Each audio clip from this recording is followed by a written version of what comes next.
හින්දි ගෑනු ළමයි හිටියා. මේ කියනවා මේ සේරම පෙරලාගෙන පන්තියට ආවා 9:00 විතර.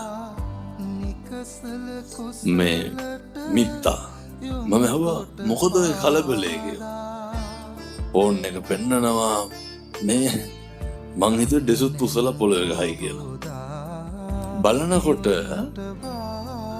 මේ මට පෙන්නලා කියනවා බලන්න කියලා. තාම ෆෝන් එක ඔන් කරලා නැහැ. කවුද? කෙල්ල යාළුවා ඉන්න කොල්ලා. තාම ෆෝන් එක ඔන් කරලා නැද්ද? ඔන්ලයින් ඇවිල්ලා නැද්ද කොහෙද? ඔන්ලයින් ඇවිල්ලා නැහැ කියලා. මං කිව්වා ඉතින් කෝල් එක කරන් බලන්න. මේ නෑ මට සැකයි.